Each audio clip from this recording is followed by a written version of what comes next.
Good evening friends, guidance coaching की online platform पर आप सभी का बहुत बहुत स्वागत है। यहाँ पर हम सुपर टेट की क्लास में के अंतर्गत करंट पर चर्चा कर रहे हैं और आज जिस टॉपिक पर चर्चा करनी है वो जनवरी के दर्पण का अंतरराष्ट्रीय घटनाक्रम से संबंधित है।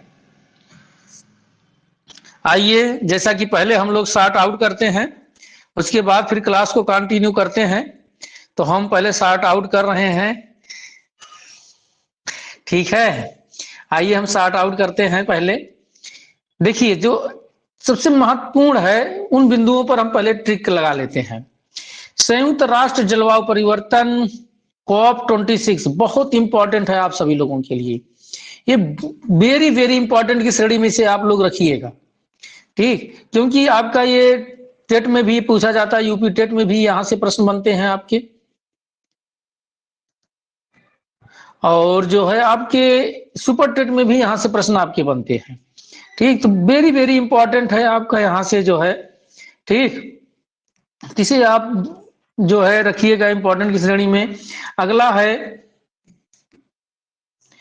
अमेरिका अंतरराष्ट्रीय सौर गठबंधन का 101वां सदस्य। तो बस आपको यही जानना है कि अंतरराष्ट्रीय गठबंधन का 101वां सदस्य कौन है। तो कौन है? अमेरिका है। कौन है? अमेरिका है, ठीक। यही आपको जानना है इसमें। अगला है अफगानिस्तान पर 8 देशों की, तो ये आपको नहीं पढ़ना है, इसमें तो बस केवल हेडिंग आपको जाननी है, इसमें बस केवल हेडिंग जानना है, इसमें आपको ये कोई मतलब नहीं है इसको। भारत और फ्रांस के बीच रक्षा समझौता सहयोग बढ़ाने के को दोनों देशों की रणनीतिक वार्ता बढ़ाने दीजिए, कोई मतलब नहीं है, इससे हमें कोई प्रश्न नहीं आएगा हमारा, इसे टॉपिक को हमको नहीं देखना है। इंजेनुटी हेलीकॉप्टर ने नवंबर 2021 तक मंगल ग्रह पर 15 उड़ानें संपन्न की। अरे, तो बस नाम जानते रहिए कौन सा हेलीकॉप्टर है, अभी हम चर्चा करेंगे, इंपॉर्टेंट है आपकी परीक्षा की दृष्टि से। नंबर बताओ आंटी से। अगला है एस्टेरॉयड का मार्ग बदलने के लिए नासा का डार्ट मिशन। देखेंगे क्या है, हालांकि आपके एग्जाम की दृष्टि से उतना इंपॉर्टेंट नहीं है। मिसाइल परीक्षण के तहत रूस ने अंतरिक्ष में अपना ही पुराना उपग्रह नष्ट किया। तो ये भी आपके परीक्षा की दृष्टि से इंपॉर्टेंट नहीं है। कोरोना के डेल्टा वेरिएंट के पश्चात अब नए ओमिक्रॉन वेरिएंट की दहशत। तो भाई अब कोरोना के बारे में छोड़ दो, बहुत कुछ उनका नाम जानते रहो, बस बहुत पढ़ लिया गया, इनके बारे में बहुत चर्चा कर ली है हम लोग।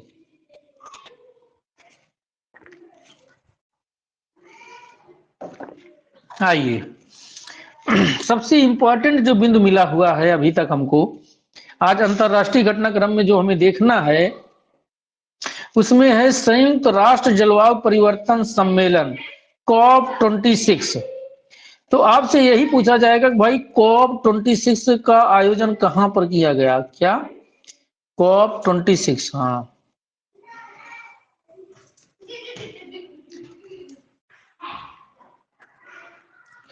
तो सबसे पहले यही आप नोट करिए, COP26 का आयोजन कहां पर किया गया? ग्लासगो में किया गया। और ये ग्लासगो है कहां? जिस ग्लासगो की हम चर्चा कर रहे हैं, ये ग्लासगो है कहां? ये ब्रिटेन में है, लंदन में है, बिल्कुल, स्कॉटलैंड, सब ब्रिटेन के भाग हैं, ठीक है। क्या है? ब्रिटेन के भाग हैं सब, यूनाइटेड किंगडम के। हाँ बिल्कुल, स्कॉटलैंड उसका एक प्रांत है, बिल्कुल प्रिया जी। हाँ, स्कॉटलैंड उसका एक प्रांत है, जैसे हमारे यहाँ उत्तर प्रदेश है और हैं बहुत सारे हैं, वैसे वहां पर है, ठीक। आइए, अब ये कब से कब तक हुआ था? अच्छा, कॉप का फुल फॉर्म तो आप लोग जानते ही हो, conference of parties. Conference of parties यहां पर दिया हुआ है, कॉन्फ्रेंस ऑफ पार्टीज स्कॉटलैंड के ग्लासगो में हुआ था। 31 अक्टूबर से 13 नवंबर तक हुआ था। कब से कब तक हुआ था? 31 अक्टूबर से 13 नवंबर तक हुआ था। हाँ, 31 अक्टूबर से 13 नवंबर तक ये हुआ था, ठीक। आगे बढ़ते हैं। और इसमें जो अध्यक्षता किया था, इसकी जो अध्यक्षता किया था वो भारतीय मूल के कैबिनेट मंत्री हैं, ब्रिटेन में हैं। कहां पर हैं? आलोक शर्मा जी। तो इसको थोड़ा सा नाम आप ध्यान में रखना, क्योंकि इसका चर्चा का बिंदु बने हुए हैं आलोक शर्मा जी। तो आपके एग्जाम में ये भी पूछा जा सकता है। बाकी बस और हमें नहीं लगता कि कोई बहुत ज्यादा इंपॉर्टेंट है। आप जानते हो कि ये संयुक्त राष्ट्र संघ का सम्मेलन होता है और जलवायु परिवर्तन के दृष्टिकोण से ये महत्वपूर्ण होता है। आपके एग्जाम की दृष्टि से बस इतना ही है कि COP26 का आयोजन कहां पर संपन्न हुआ? स्कॉटलैंड के ग्लासगो में। और ये ग्लासगो है, स्कॉटलैंड है कहाँ? यूनाइटेड किंगडम में है, ब्रिटेन में है। ठीक है, तो नोट कर लिए आप सब लोग, आगे बढ़े। और मैंने इसको देखा था, इसमें कुछ बहुत इंपॉर्टेंट हमें नहीं लगा कि जो आप लोगों के लिए इंपॉर्टेंट हो और जिस पर हमें चर्चा करनी हो। जी प्रिया जी, आगे बढ़ते हैं हम। हाँ, इसमें मैंने देखा था कोई इंपॉर्टेंट और मुझे नहीं लगा था। सम्मेलन में अपने नेशनल स्टेटमेंट के तहत 5 महत्वपूर्ण वादे प्रधानमंत्री श्री नरेंद्र मोदी ने किया, कोई मतलब नहीं है। ठीक, आगे बढ़ते हैं, देखते हैं और कौन सा पॉइंट हमारे एग्जाम के लिए इंपॉर्टेंट है। अगला है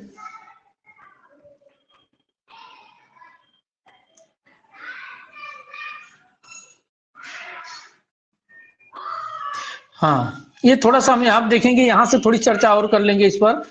रोम के G20 शिखर सम्मेलन में ग्लासगो में COP26 में भागीदारी के पश्चात प्रधानमंत्री श्री मोदी नई दिल्ली वापसी 3 नवंबर को हुए। जलवायु परिवर्तन पर आगामी संयुक्त राष्ट्र सम्मेलन COP26 का आयोजन मूलतः नवंबर 2021 के लिए निर्धारित।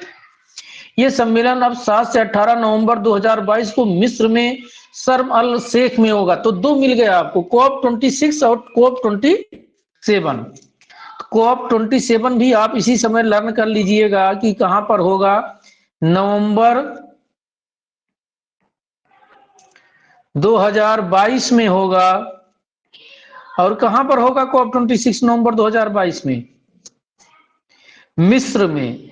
मिस्र में एक स्थान है शर्म अल शेख, ये है यहां पर दिया हुआ है। ठीक, मिस्र में एक स्थान है शर्म अल शेख, यहां पर दिया हुआ, देख लीजिए, यहां पर होगा। तो आपको तो 26वां लर्न नहीं करना है, लेकिन अब आपकी परीक्षा की दृष्टि से उससे भी ज्यादा इंपॉर्टेंट COP27 हो गया। क्या हो गया? COP27। तो COP27 किस देश में होगा? बताओ भाई, इसी समय बताते चलो। COP27 किस देश में होगा?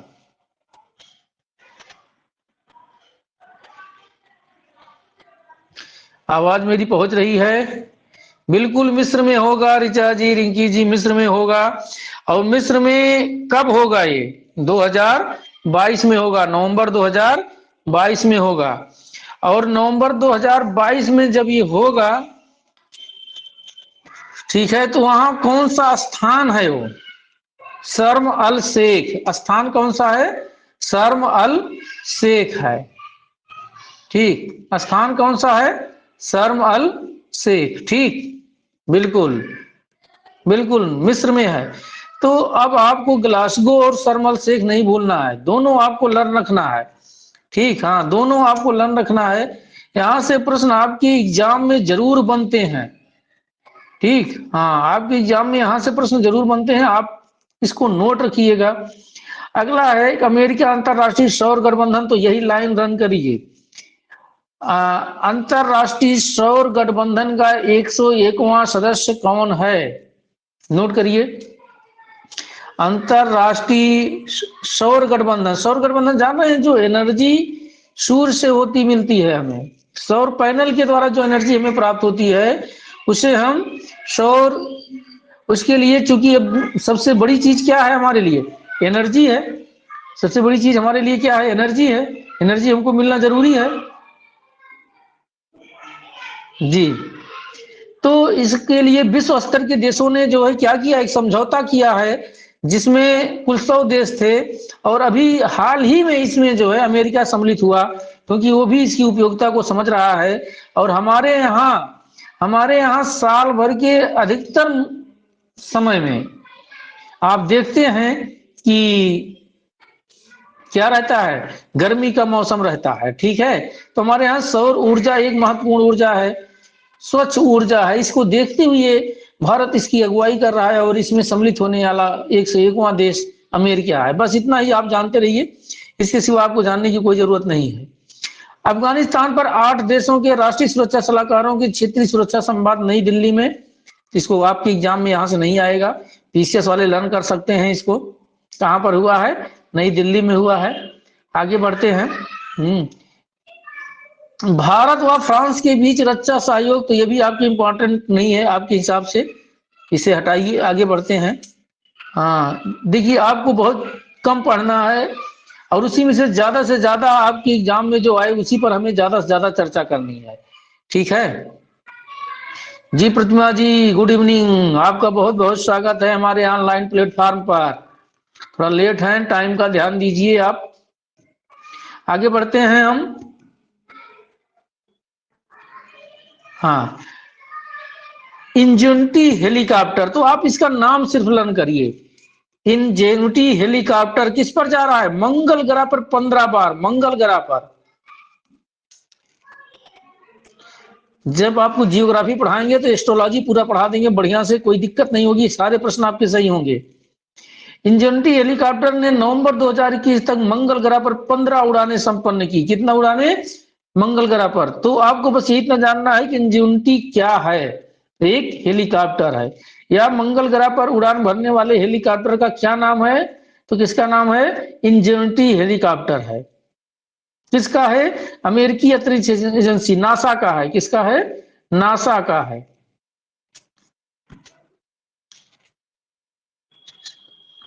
बिल्कुल बिल्कुल प्रिया जी, नासा के द्वारा जो है 15 बार उड़ान भरा है। आइए अगला देखते हैं क्या है, एस्ट्रॉयड। एस्ट्रॉयड, एस्ट्रॉयड में हिंदी में क्या कहते हैं बताओ जल्दी।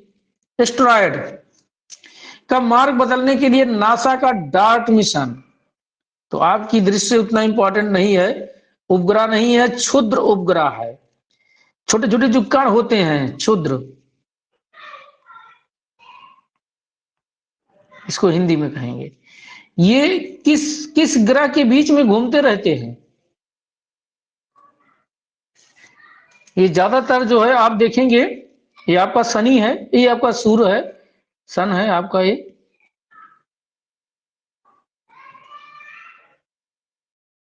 बिल्कुल ऋचा जी, मंगल और बृहस्पति के बीच में, बिल्कुल आप सभी ने बताया। ये बुध है आपका, ये शुक्र है आपका, ये पृथ्वी है आपका, और ये मंगल है आपका। और इसी के बीच में छोटे छोटे जो पाए जाते हैं, जो घूम रहे हैं, इनको क्या कहते हैं, एस्ट्रॉयड कहते हैं। इसी के बाद बृहस्पति ग्रह आपका चालू हो जाता है। जब हम आपको पढ़ाएंगे आदर्श, आदर्श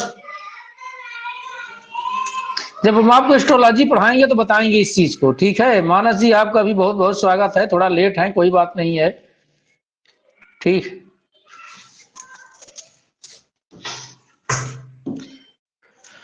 आइए आगे बढ़ते हैं हम। मंगल और बृहस्पति, बिल्कुल रेणु जी, आप सभी ने एकदम सही बताया जो है। एक मिनट, मैं 1 मिनट बताता हूं।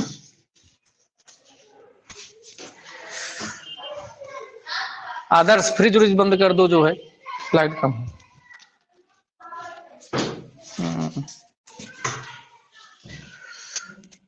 आइए, हाँ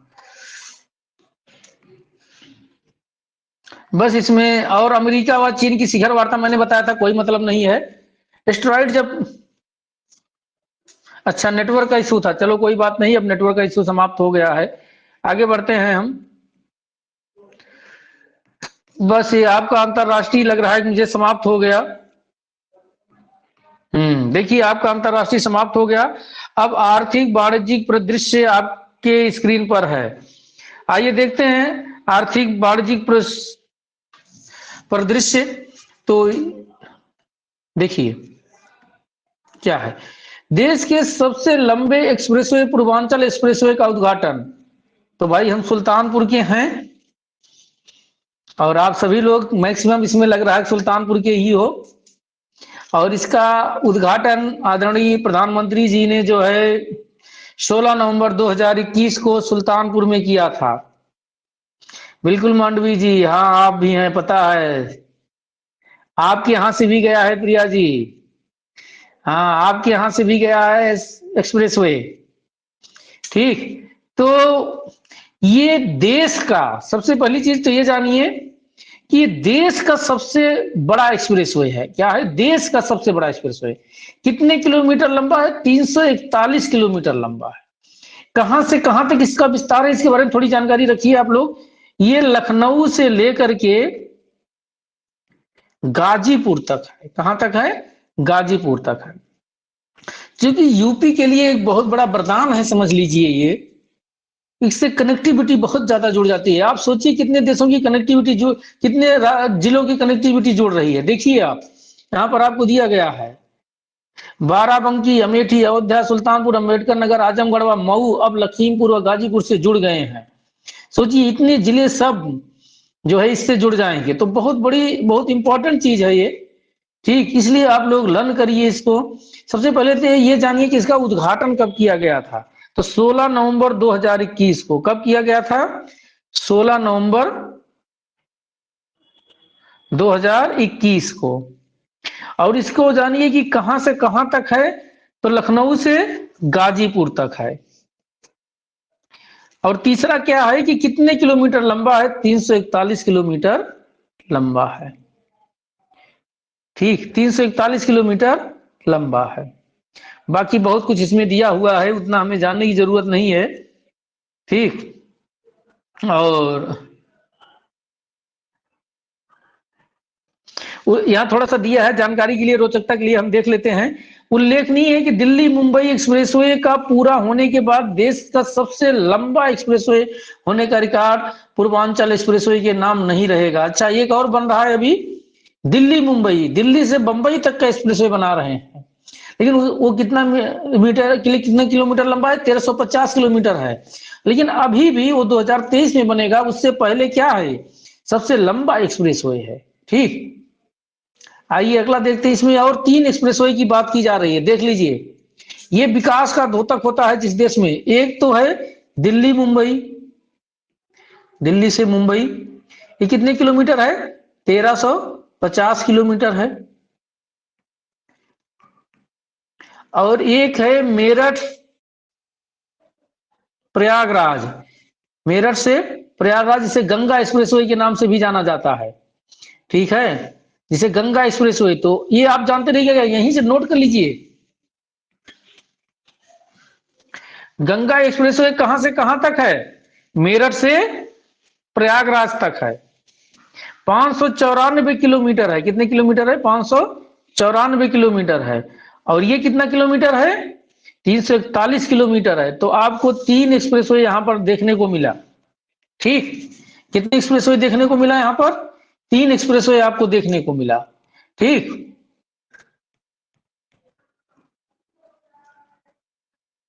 आगे बढ़ते हैं हम, इसको मिटा देते हैं पहले। तीनों एक्सप्रेसवे आप लोगों ने नोट भी कर लिया कि नहीं किया? नोट कर लीजिएगा आप लोग।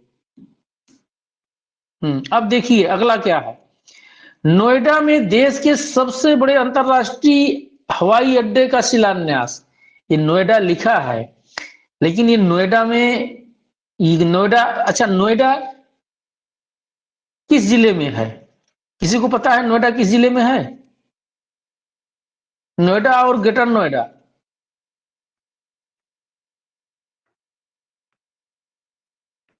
जिला कौन सा है? अरे ये तो राज्य में पूछ रहे हैं, हम जिले में पूछ रहे हैं। रिंकी जी बहुत अच्छा आपने बताया, गौतम बुद्ध नगर में है। ग्रेटर नोएडा और नोएडा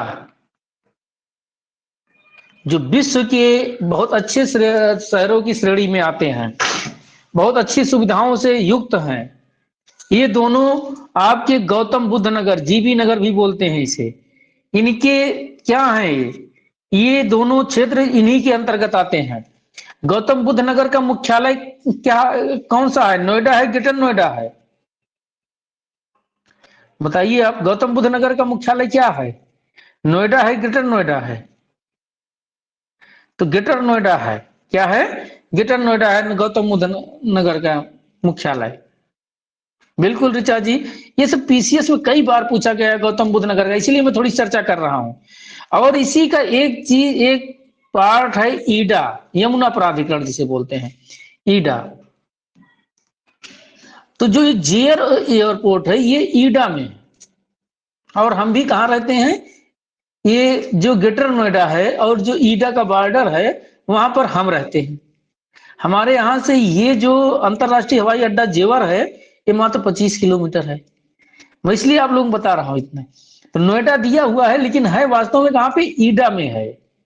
ईडा में है, ठीक, ये ईडा में है। और जो, हाँ, और क्या है, नोएडा में देश के सबसे बड़े अंतरराष्ट्रीय हवाई अड्डा है। तो आपसे पूछा जाएगा कि देश का सबसे बड़ा अंतरराष्ट्रीय हवाई अड्डा कहां पर है? गौतम बुद्ध नगर जिला दे दिया जाएगा तो आप लोग घबराइएगा मत, गौतम बुद्ध नगर में है। नोएडा दे दिया जाएगा तो नोएडा, अगर नोएडा, ग्रेटर नोएडा, ईडा दे दिया गया, यमुना विकास प्राधिकरण बोलते हैं, ग्रेटर नोएडा विकास प्राधिकरण बोलते हैं, नोएडा विकास प्राधिकरण बोलते हैं, न्यू ओखला करके है, ठीक। तो इस तरह से ये तीन चीजों में है। आप लोगों को जानकारी मैं इसलिए दे दिया क्योंकि मैं यहाँ रहता हूँ। और बस इससे ज्यादा आपसे बस यही इतना पूछा जाएगा कि जेवर एयरपोर्ट किस राज्य में है, वो किस जिले में है, आपसे बस इससे ज्यादा नहीं पूछा जाएगा। और इसीलिए मैं इसको और ज्यादा डिस्कशन।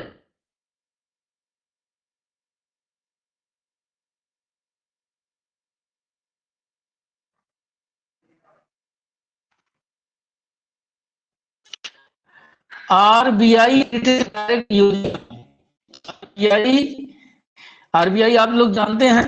आरबीआई जान, एक मिनट, क्या गड़बड़ हो रहा है बार बार।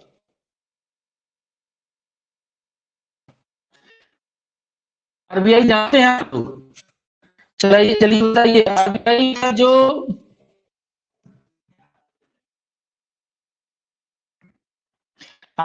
हिंदी किसी को कोई दिक्कत तो नहीं है?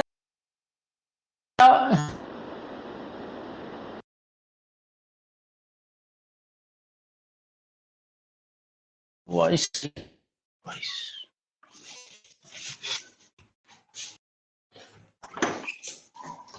अब तो वॉइस आ रही है, अभी थोड़ी देर में। हाँ, वॉइस प्रॉब्लम समाप्त हुई आप लोगों की। हाँ, थोड़ा नेटवर्क इशू रहता है, समस्या हो जाती है। तो मैं ये कह रहा था कि जो आरबीआई है इसका मुख्यालय कहाँ पर है? आरबीआई का मुख्यालय,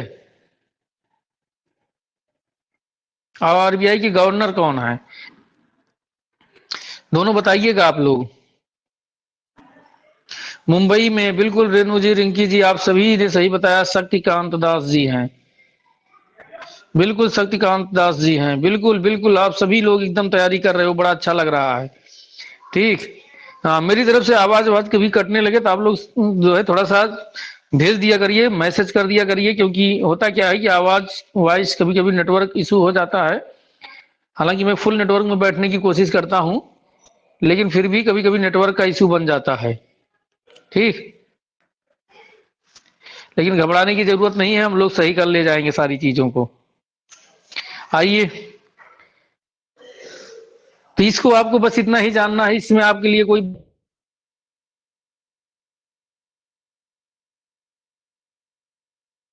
लोकपाल योजना क्या है? तो लोकपाल योजना किससे संबंधित है? बैंकों से संबंधित है।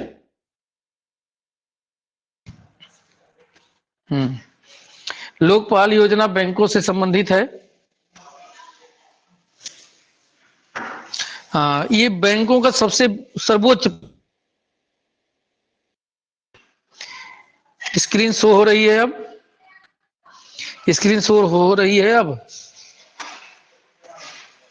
अब तो स्क्रीन आ जानी चाहिए आपके पास।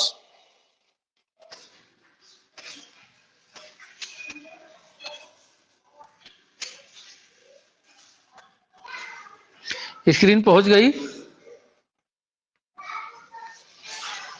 स्क्रीन क्यों नहीं पहुंच रही है? स्क्रीन तो भाई पहुंच जाना चाहिए, अब तो समस्या नहीं होनी चाहिए।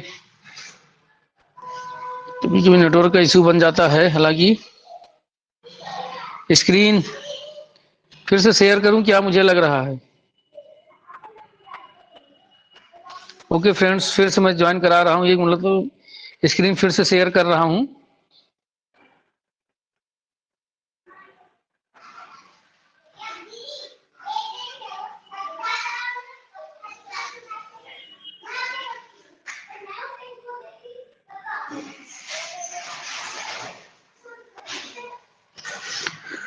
अब स्क्रीन पहुंच गई आप लोगों के पास?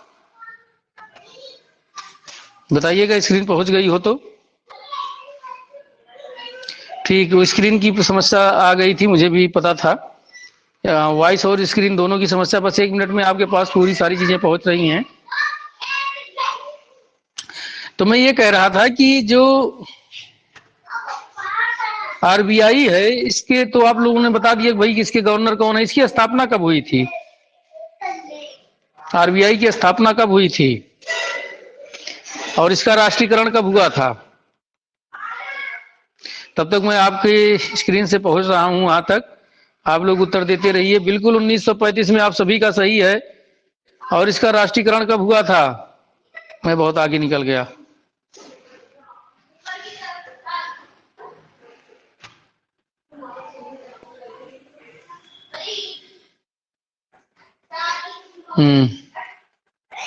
जुलाई 1900। वेरी गुड, आप लोगों ने एकदम सही बताया। आगे बढ़ते हैं। स्क्रीन तो पहुंच गई है, कोई दिक्कत तो नहीं है स्क्रीन से?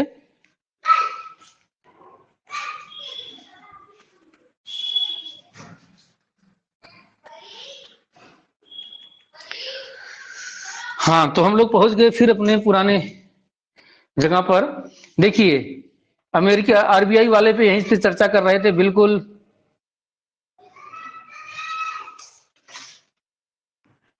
ओके फ्रेंड्स, आगे बढ़ते हैं हम लोग। थोड़ी सी डिस्टर्ब हुआ। तो एकीकृत लोकपाल योजना पर चर्चा कर रहे थे। इसके बाद अब है हमारे सामने प्रधानमंत्री गरीब कल्याण अन्न योजना। तो आप लोग बस केवल इसको जानते रहिए, प्रधानमंत्री गरीब कल्याण अन्न योजना में क्या दिया जा रहा था? फ्री में राशन दिया जा रहा था, कोविड के समय दिया जा रहा था। ठीक है।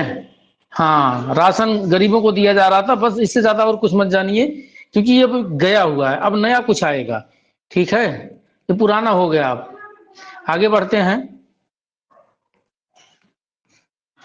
किसानों के प्रबल विरोध के चलते तीनों विवादित कानून वापस हो गए। तो भाई जाने दो, वापस हो गए, जो वापस हो गया जाने दो, उसे हमें देखने की जरूरत नहीं है। नेशनल फैमिली हेल्थ सर्वे 5 के अनुसार देश के अधिकांश राज्यों में महिलाओं की संख्या पुरुषों से अधिक। कुल फर्टिलाइजेशन रेट क्या है? 2.1 है। तो इसको तो आपसे भी कम हो गया। तो इसको आप जानते रहिए, फर्टिलाइजेशन रेट जो है जरूर पूछा जाता है। हालांकि जब आप जनसंख्या पढ़ेंगे, हमसे थोड़ी बहुत जनसंख्या पढ़ाऊंगा, तो वहां पर ये सारी चीजें स्पष्ट ज्यादा क्लियर करूंगा। बस इतना जानते रहिए। और महिलाओं की संख्या ज्यादा हो गई है। आइए आगे एक ग्राफ है, उसी ग्राफ के द्वारा हम देखते हैं। हाँ, लिंगानुपात का। हालांकि अभी इसको आप, चूंकि जनसंख्या के आधार पर नहीं है इस समय, जनसंख्या का आंकड़ा नहीं, ये तत्कालिक आंकड़ा है जिसके आधार पर ये चीजें बताई जा रही हैं। जैसे बिहार में लिंगानुपात इसके जो है के अनुसार मत समझिए, रिपोर्ट जो आई हुई है हमें बिहार में फटल 3 लीजिएगा, तेलंगाना में कम है, 2 कम है।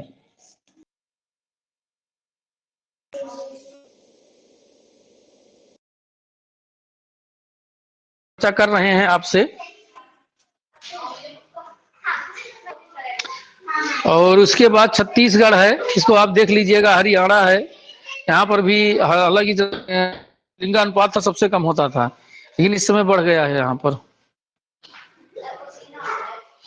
वॉइस प्रॉब्लम अभी भी है, ज्यादा वॉइस प्रॉब्लम हो रही हो, अब नहीं होनी चाहिए। आज कई समस्या आ रही है, क्या बात है?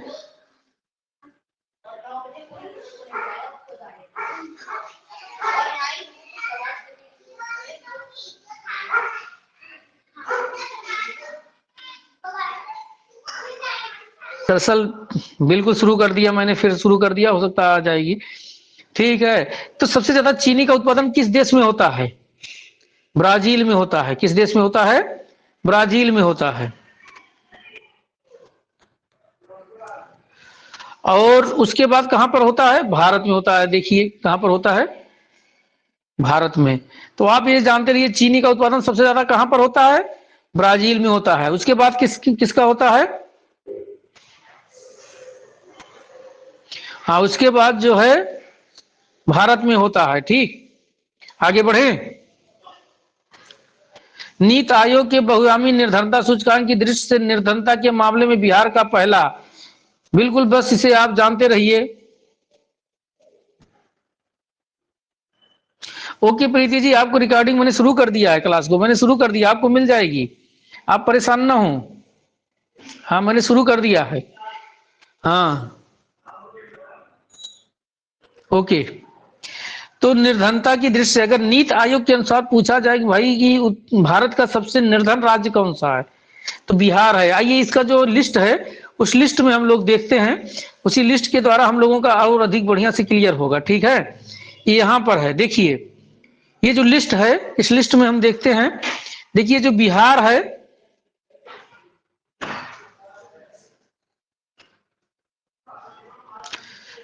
देखिए बिहार में कितनी बिहार की कुल जनसंख्या का जो है कितने प्रतिशत जो है निर्धन है? 51.91% है। सबसे ज्यादा जनसंख्या, जैसे 100 लोग बिहार में हैं यदि, तो उसमें से 51 लोग या 52 लोग क्या हैं? गरीबी रेखा के नीचे हैं। ठीक है, हाँ 52 लोग कम से कम गरीबी रेखा के नीचे हैं।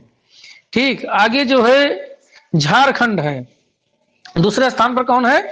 झारखंड। और उत्तर प्रदेश भी इसी में आ जा रहा है, देख लीजिए तीसरे स्थान पर है उत्तर प्रदेश। कौन स्थान पर है? तीसरे। तो आप उत्तर प्रदेश का भी ध्यान रखिएगा, पहला और दूसरा तो आपको ध्यान रखना ही है, लर्न करना ही है। ठीक, हाँ पहला दूसरा भी आप देखिएगा, ध्यान दीजिएगा। ठीक, और सबसे कम कहां पे गरीबी है? पुडुचेरी में है। तो पुडुचेरी हालांकि केंद्र शासित प्रदेश है। स्टेट देखिए, दिल्ली, दमन दीव, दादर नगर, केरल में है। कहां पर है? केरल में। सबसे कम गरीबी कहां पे है? केरल में है। सबसे अधिक बेरोजगारी केरल में है, गरीबी सबसे कम है। एकदम जो है क्या है, उसके विपरीत है। ठीक, आगे बढ़ें। भारत का 40वां अंतरराष्ट्रीय व्यापार मेला कहां पर संपन्न हुआ? नई दिल्ली में संपन्न हुआ। आराम कर लो। भारत का 40वां अंतरराष्ट्रीय व्यापार मेला कहां पर संपन्न हुआ? नोट करिए।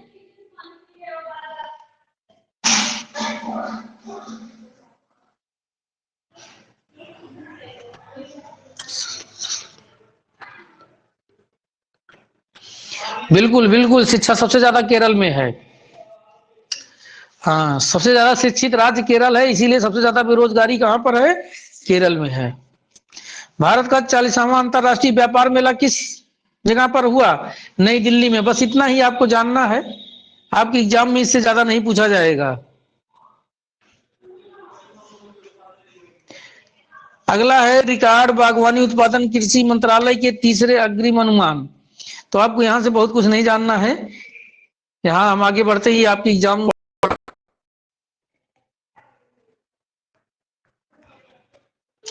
बागवानी उत्पादन, ठीक, ये भी हट जाते हैं, आगे बढ़ते हैं। ये भी आपकी इंपॉर्टेंट नहीं है, ये भी पॉइंट जब मैंने बताया डाटा में सारा एक साथ लेकर के आऊंगा। हाँ, कोरोना के डेल्टा वेरिएंट के पश्चात अब नए ओमिक्रॉन और वेरिएंट का दासत। तो जानते रहिए इनका नाम, बाकी अब कोरोना वोरोना गया ना, कोरोना का कोई वेरिएंट है भी तो बस केवल नाम मात्र का है, आप उससे परेशान नहीं होंगे। हाँ, ओमिक्रॉन किसका है? कोरोना का है। डेल्टा भी आया हुआ था उसका। तो आगे बढ़े। ठीक, अब हम लोग पहुंच जाते हैं संक्षिप्तकी पर। जैसा कि आप लोगों ने देखा, नवीनतम सामान्य ज्ञान पर हम लोग पहुंच रहे हैं। ठीक, आप लोगों को उबन तो नहीं हो रही है, समझ में आ रहा है? हम लोगों ने देखिए राष्ट्रीय पहले पढ़ चर्चा कर लिए थे हम आपसे, राष्ट्रीय के बाद अंतरराष्ट्रीय आज चर्चा किए, और आर्थिकी पर चर्चा किए आज हम। जो महत्वपूर्ण बिंदु थे उन पर हमने आपको नोट भी करवा दिया, आपको बता दिया। ठीक, अब हम लोग संक्षिप्तकी पर पहुंच रहे हैं या नवीनतम सामान्य ज्ञान पर पहुंच रहे हैं, आगे बढ़ रहे हैं। अगर आप लोगों को कोई समस्या ना हो तो बिल्कुल प्रिया जी, समझ में आ रहा है। आप लोगों की सहमति बहुत जरूरी रहती है, क्योंकि पढ़ना तो आप लोगों को है, लर्न तो आप लोगों को करना है। ठीक है, प्रिया जी का जल लग रहा है, नेटवर्क जा रहा है, बार बार ऑनलाइन ऑफलाइन हो रही हैं। एबीडीएम, एबीडीएम क्या है? आयुष्मान भारत डिजिटल मिशन है। Ayushman Bharat digital mission. अच्छा, आयुष्मान क्या है, किसी को कुछ पता है? आयुष्मान क्या है? एक कार्ड बनता है आयुष्मान, एक कार्ड बनता है जिसमें कोई व्यक्ति जो है कुछ पैसा निर्धारित किया गया, 5 लाख ऐसे कुछ जो है 2 लाख कुछ निर्धारित किया गया, जहां तक क्या करा सकता है, अपना इलाज फ्री में करा सकता है हॉस्पिटल में। ठीक, मेडिकल, जी बिल्कुल मेडिकल से संबंधित है। तो एबीडीएम, एबीडीएम का फुल फॉर्म है Ayushman Bharat digital mission. Ayushman Bharat digital mission. अच्छा अच्छा माला जी, 14 डिजिट का होता है। वेरी गुड, ये डिजिट भी आप लोग नोट कर लीजिएगा। कभी कभी पैन कार्ड की तरह और आधार कार्ड की तरह डिजिट पूछ लेगा पेपर में, कुछ पता नहीं है कि किसका दिमाग कहां पर चला जाए और क्या पूछने लगे। ठीक, तो आप लोग नोट कर लेंगे। जो है देश में स्वास्थ्य क्षेत्र के उन्नयन के लिए शुरू की गई इस योजना के तहत प्रत्येक व्यक्ति का ये यूनिक डिजिटल स्वास्थ्य कार्ड बनाया जाएगा। जैसे आधार कार्ड बना है उसी की तर्ज पर ये भी बनाया जाएगा। एबीडीएम इसका क्या है, इसके तहत जो है शुरू किया गया कार्यक्रम है। ठीक है, ऑनलाइन। आगे बढ़ें, अब आ गया नियुक्तियां। तो इंटरपोल वाला हम लोगों के लिए इंपॉर्टेंट नहीं है, आगे बढ़ते हैं। भारत के बिमल पटेल का अंतरराष्ट्रीय विधि आयोग हेतु निर्वाचन। तो नोट करिए, भारत के बिमल पटेल अंतरराष्ट्रीय विधि आयोग हेतु निर्वाचन।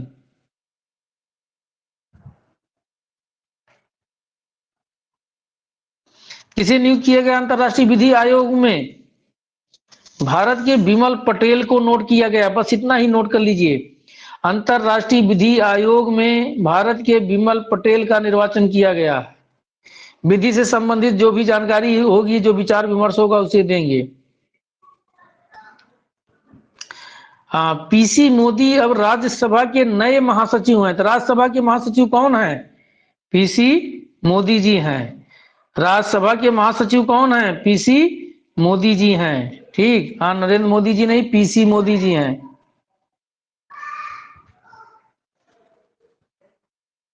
आगे बढ़े, बस नाम ही इनका लर्न करिएगा, ज्यादा मत लर्न करिएगा, ये आपके लिए उतना इंपॉर्टेंट नहीं है। और आगे जो है ये भी इंपॉर्टेंट नहीं है, महानिदेशक, इसका भी हम छोड़ के आगे बढ़ेंगे। बैंक और रेलवे में इंपॉर्टेंट होता है। एनडीआरएफ के जान लीजिए, अभी एनडीआरएफ की टीम ने एक बहुत बड़ा जो है देवघर में घटना घटी है, वहां पर अपना उपलब्ध दिखाया है। इसके महानिदेशक कौन है? अतुल करवल हैं। तो आप उनका नाम चर्चा में बार बार आ रहा होगा, आप जान लीजिए। और एनडीआरएफ का फुल फॉर्म क्या है? National disaster response force. NDRF का फुल फॉर्म क्या है? National disaster response force.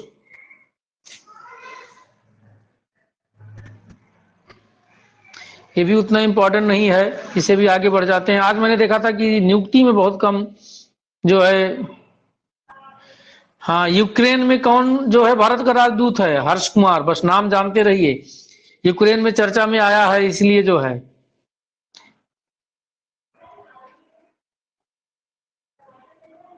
ये आगे बढ़ जाते हैं, इससे कोई मतलब नहीं है आप लोगों का। ये भी नहीं, हाँ, ये इंपॉर्टेंट है, इसे नोट करिए आप लोग। भारतीय नौसेना के नए प्रमुख कौन हैं? भारतीय नौसेना के नए प्रमुख कौन हैं? तो कौन है? Are Hari Kumar, are Hari Kumar ji. यहाँ पर इनकी फोटो भी दी हुई है, ठीक है। एडमिरल आर हरि कुमार जी क्या है? भारतीय नौसेना के प्रमुख हैं। वायुसेना, अब आप लोग बताना या ढूंढ के लिखना यहीं पर। वायुसेना, थल सेना प्रमुख, तीनों को नोट करना आप एक ही जगह पर, या जहां पर वायुसेना नोट कराया हूं, जहां पे थल सेना वहीं पर क्या लिखना? नौसेना प्रमुख। तो तीनों क्या रहेगा? एक ही झटके में। और जब इनकी जगह कोई नया आएगा तो वहीं पे नया बना दीजिए, वहीं पर काट के नया लिख दीजिए, तो आपका क्या होता रहेगा? हमेशा अपडेट होता रहेगा। किसी को पता है वायुसेना प्रमुख कौन है? हमको नहीं पता है भाई, इतना हमें याद ही नहीं रहता। अब ट्विटर के नए सीईओ पराग अग्रवाल, तो जानते रहिए भाई ट्विटर के सीईओ कौन है? पराग अग्रवाल जी हैं। आज का जो सबसे इंपॉर्टेंट नियुक्ति में मिला है, आर हरि कुमार जी हैं, एडमिरल आर हरि कुमार जी हैं। अब हम लोग पुरस्कार देखेंगे, पुरस्कार और सम्मान। अर्थ 2021 नहीं पूछा जाता है, ये सब आप बहुत ध्यान मत दीजिए। इनकी जगह क्या क्या आपसे पूछा जाता है? मिस वर्ल्ड पूछा जाता है। क्या पूछा जाता है?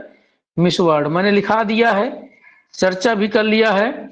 और मिस यूनिवर्स पूछा जाता है, मिस यूनिवर्स दोनों लिखाया गया है, पढ़ाया गया है, चर्चा भी किया गया है। और मुझे पूरा विश्वास होगा कि आप दोनों सभी को पूरा लर्न होगा। ये कोई जवाब नहीं दे रहा है भाई कुछ आज, क्या बात है? एंड्रिया, बिल्कुल एंड्रिया जी क्या है? मेजा, एंड्रिया मेजा मिस वर्ल्ड हैं, मिस यूनिवर्स हैं। जवाब देते रहा करिए तो मेरा भी उत्साह बनता रहेगा। मिस यूनिवर्स हैं तो यही परीक्षा में आएंगे आपके, मिस वर्ल्ड और मिस यूनिवर्स, ठीक। बाकी मिस अर्थ वगैरह बहुत कम, यहाँ रहने दो बेटा। मिस अर्थ वगैरह बहुत कम रेयर केस में पूछा जाता है।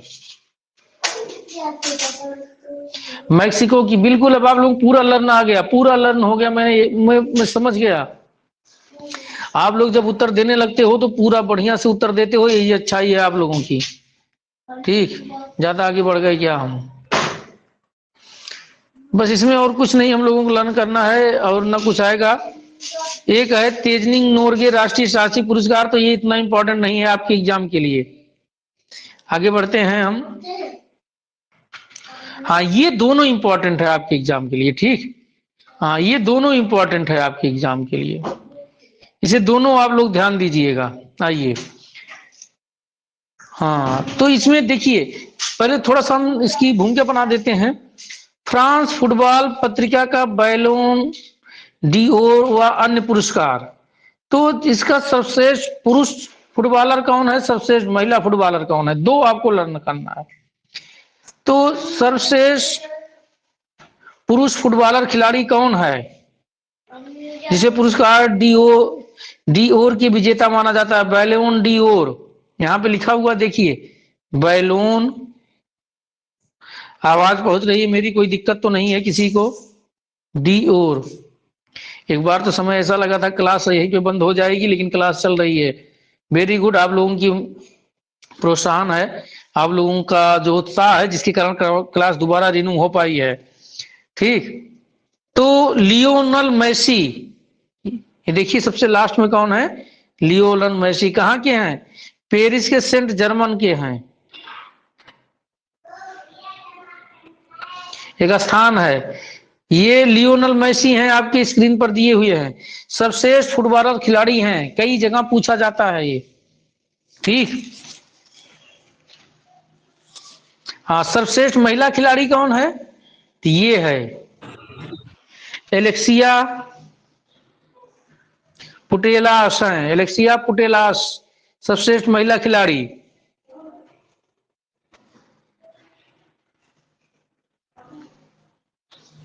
नोट कर लिए आप लोग, दोनों लोग? बिल्कुल प्रीति जी, आपने एकदम सही बताया। तो सर्वश्रेष्ठ महिला और सर्वश्रेष्ठ पुरुष दो ही लर्न करिएगा बस, इससे ज्यादा मत लर्न करिएगा, इससे ज्यादा आपकी एग्जाम में नहीं आएगा, नहीं तो आप लोग परेशान होते रहेंगे,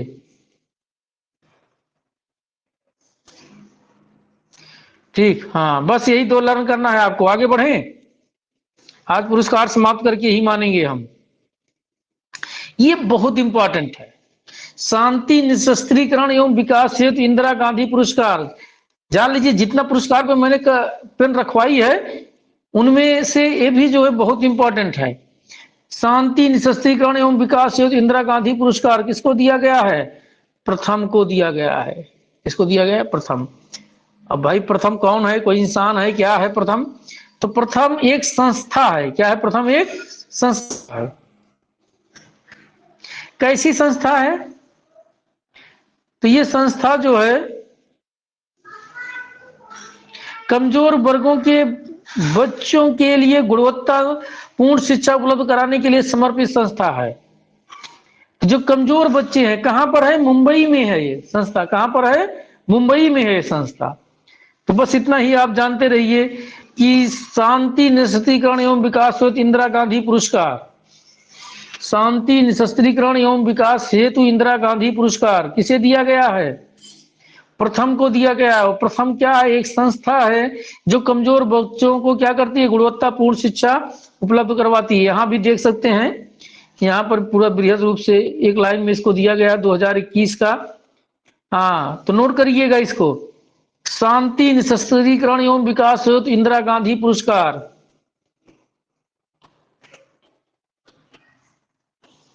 शांति निशस्त्रीकरण हेतु इंदिरा गांधी, विकास हेतु इंदिरा गांधी पुरस्कार।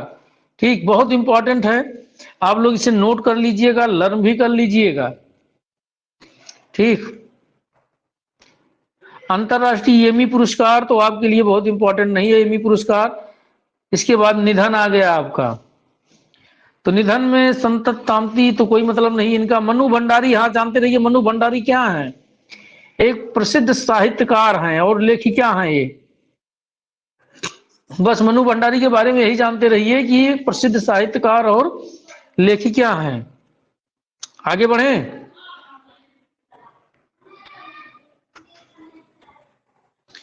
बाबा साहेब पुरंदरे, तो क्या है बाबा साहेब पुरंदरे? इतिहासकार हैं। बस इतना जानते रहिए, बाबा साहेब पुरंदरे एक इतिहासकार हैं जिनकी अभी हाल ही में क्या हो गई? मृत्यु हो गई। ठीक, इसके बाद पुस्तकें हैं। सनराइज ओवर अयोध्या, तो सलमान खुर्शीद जी लिख रहे हैं। और किसके बारे में लिख रहे हैं? अयोध्या के बारे में लिख रहे हैं। तो ऐसी जब कुछ इस तरह की चीजें आती हैं जिसमें कुछ उलट फेर रहता है, बिल्कुल रिंकी जी, बस यही पुस्तक की बात तो मैं तो यही समाप्त करने वाला था। हाँ बिल्कुल, मैं जानता हूं आप लोगों को। बिल्कुल बिल्कुल बिल्कुल, बस चलो कल इसी रिवीजन कर देंगे। हाँ, क्लास जो है 1 मिनट रिकॉर्डिंग क्लास में बंद कर रहा हूँ, फिर आप लोग जाइएगा मत, थोड़ी बहुत चर्चा कर